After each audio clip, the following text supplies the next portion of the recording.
Oi pessoal, eu vim aqui para dizer que esse é o último vídeo em que eu vou contar histórias para vocês sobre buscas e salvamentos no bosque. As histórias que eu tô contando aqui para vocês acaba que tá me afetando de um jeito que eu não tava imaginando. Eu não sabia que contar essas histórias para vocês aqui iria afetar em cada área da minha vida. E eu acho que é até estúpido eu não ter pensado nisso, porque eu sei que eu tinha que ter ponderado melhor essa situação, mas eu achava que eu só tava contando histórias que as pessoas gostam de ouvir. Bem, de qualquer forma, eu ainda tenho algumas coisas pra falar com vocês.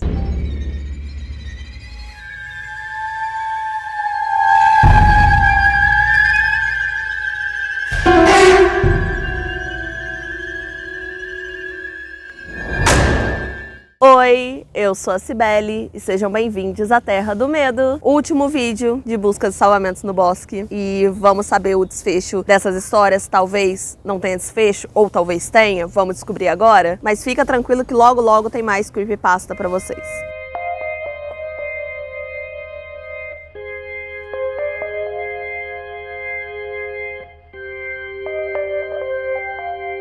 Eu não sei se vocês lembram, mas no último vídeo eu contei pra vocês que eu tava naquele jantar com meus amigos, a gente tava conversando sobre vários assuntos relacionados ao nosso trabalho. Então, a gente tava conversando e eu decidi puxar um assunto sobre as escadas. Eu puxei esse assunto e parece que todo o entusiasmo que tava ali naquela mesa foi embora. De primeira, ninguém falou nada. Porque, querendo ou não, todo mundo que trabalha no buscas e salvamentos no bosque tem um tabu, um estigma muito grande de falar sobre as escadas, mesmo quando a gente não tá no nosso horário de serviço. Eu acabei quebrando gelo ali, contando algumas das minhas histórias e tal. E aí, aquele homem que contou a história do homem sem rosto, ele decidiu contar uma experiência dele com as escadas. Só que ele fez isso de uma forma, assim, muito baixa, uma voz muito baixa. Ele tava com medo de falar sobre isso. Há alguns anos atrás, ele estava acampando com a namorada dele e eles tinham acampado em um lugar que ficava mais ou menos 3 quilômetros da estrada. Eles estavam ali tranquilamente no acampamento até que eles decidiram ir deitar, só que eles não conseguiram dormir. Nessa hora, alguém interrompeu ali a história dele com alguma piadinha mais 18, falando sobre safadeza, mas ele continuou contando a história dele. Ele explicou que, na verdade, o irmãozinho dele estava com eles. E esse irmão dele, ele tem bruxismo, então ele não parava de ranger os dentes enquanto estava dormindo. E isso estava atrapalhando eles a dormirem. Só que aí, depois de um tempo, eles já tinham ali deitado há bastante tempo, eles acabaram pegando no sono. Porém, 2 horas depois, mais ou menos, o meu amigo acordou e, não sei, ele sentiu que alguma coisa não estava certa. Ele olhou pro lado e a namorada dele não estava lá. Isso deixou ele muito assustado. Enquanto ele estava contando essa parte da história, ele parou durante um tempo, deu um gole na bebida e ficou pensativo durante um tempo e depois voltou a contar. Ele disse que na mesma hora saiu da barraca, gritando o nome da namorada dele, mas não foi difícil de encontrar ela. Isso porque ela estava parada na área do acampamento, mas mais pra beira, assim, olhando em direção à floresta, e ele reparou que ela estava muito pálida. Quando ele chegou mais perto, reparou que ela estava dormindo, mas os olhos dela estavam abertos e o olhar dela estava muito distante. Ele colocou os braços ali ao redor da cintura dela pra levar ela de volta pra barraca. Só que ela simplesmente não se mexia. E ela começou a falar muito baixinho. Eu tenho que ir, Ed, eu tenho que ir agora. Tá na hora, eu tenho que ir, tá aqui. Ele começou a tentar convencer ela ali de que ela tava sonâmbula, ou seja, ela tava ali meio acordada, mas tava sonhando, que ela precisava voltar pra barraca, só que ela tava muito resistente. E ela continuava falando que tinha que ir. Quando meu amigo olhou na direção que ela tava olhando, ele viu que ela tava vendo uma escada. Essa escada tava ali a cerca de 15 metros de distância dos dois.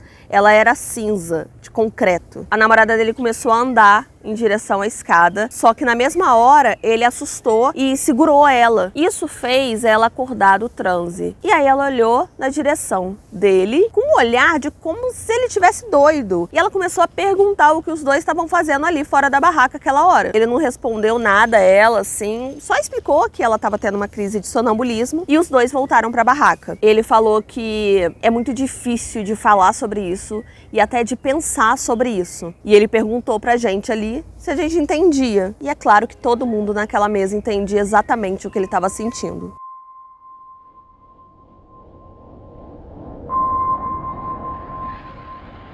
As pessoas me perguntam pessoalmente sobre as escadas agora. Não é todo dia que acontece, mas quando elas me perguntam eu não sei o que dizer. Meus chefes já sabem que tem alguém falando sobre as escadas. E se os meus chefes sabem, logo logo os superiores também vão saber. Agora, de uma coisa eu tenho certeza.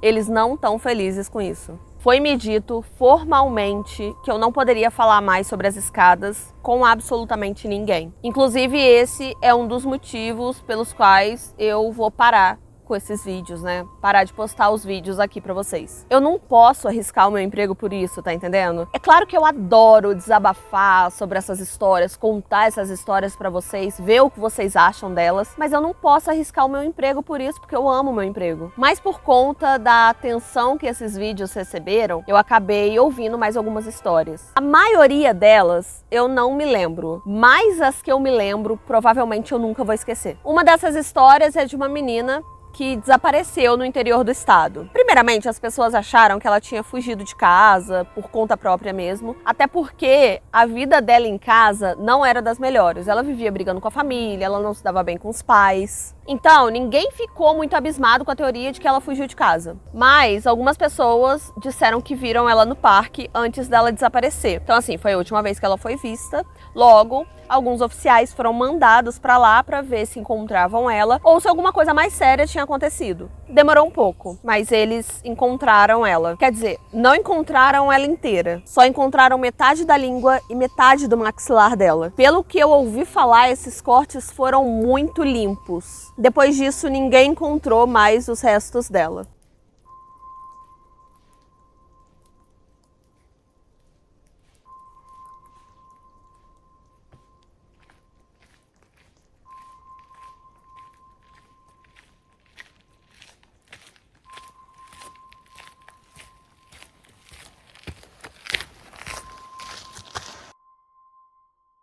Também tiveram muitas histórias sobre crianças. Crianças desaparecendo e depois aparecendo em cavernas, ou então espremidas em lugares muito apertados. Muitas encontradas, sei lá, em alto de montanhas ou no fundo dos rios. Ou algumas crianças que são encontradas sem sapatos, sem meias, ou então os sapatos e as meias são encontrados em perfeito estado, mesmo as crianças tendo desaparecido a quilômetros de distância. Muitas histórias também de pessoas com olhos completamente escuros, vagando pela floresta à noite, imitando o som da água e o rugido do leão da montanha. Tem um homem em particular que ele vai em todas as emissoras de televisão que abordam notícias, na esperança de alguma delas ouvir ele e noticiar o caso dele. Ele conta que ele estava caçando e ele acabou acampando em uma área bem remota. Ele estava dormindo para descansar entre uma caçada e outra e ele acordou porque ele sentiu alguma coisa raspando ali na barraca dele. Ele pensou que fosse um guaxinim, um esquilo, algum bicho desses, até que o que estava roçando colocou o rosto na barraca e ele pôde ver ali, pressionou o rosto e ele pôde ver claramente um nariz e uma boca humanos. Ele chutou aquilo que estava pressionando contra a barraca, mas aquela coisa acabou indo para trás bem na hora do chute. E quando ele abriu o zíper da barraca ali para sair, para procurar, aquela coisa já tinha desaparecido. Ele então deu 2 tiros de advertência e ele ouviu um estalo bem atrás dele. Ele olhou para trás e aquela criatura estava parada na beirada do acampamento. Aquilo tinha um formato humano, só que não vestia roupa nenhuma. E também não parecia ter nenhum tipo de pele humana. Ele descreveu aquela criatura como carne viva e cabelo. Era como se uma pessoa tivesse sido atropelada e alguém foi lá e juntou as partes aleatórias todas em um formato humano. Aquela criatura abriu a boca torta e imitou exatamente igual o barulho dos 2 tiros que o homem tinha dado. Ela repetiu isso algumas vezes, até que imitou também o barulho exato do zíper da barraca abrindo e depois fugiu para o meio da floresta. Um jovem casal me contou que estava fazendo ali uma caminhada pelas áreas rochosas do parque onde eu trabalho, até que eles viram alguma coisa muito estranha em cima de uma montanha. E essa montanha eu conheço muito bem. Eles estavam revezando um binóculo para poder ver a paisagem, até que o rapaz viu uma pessoa, um garoto, subindo a parte mais íngreme daquele penhasco, daquela montanha. O que ele não reparou de primeira é que aquela pessoa estava subindo sem nenhum equipamento de escalada. Quando o alpinista chegou no topo do pico, eles começaram a olhar o alpinista. E essa montanha que esse alpinista estava subindo ficava tipo a 8 quilômetros de onde esse casal estava. Aquele homem simplesmente olhou diretamente para o casal. Depois disso, ele acenou de forma completamente exagerada, se partiu no meio e se jogou da montanha. O casal não conseguiu ver onde aquele alpinista tinha caído. Quando o casal estava me contando isso, eu falei com eles que eles poderiam ficar bem tranquilos, que eu iria fazer um relatório sobre o que tinha acontecido. Mas eu menti para eles. Eu não vou fazer um outro relatório. Eu não vou fazer porque já tem outros 10 iguaizinhos a esse. Esse alpinista já é muito famoso aqui, a gente já ouviu falar muito dele. E sinceramente,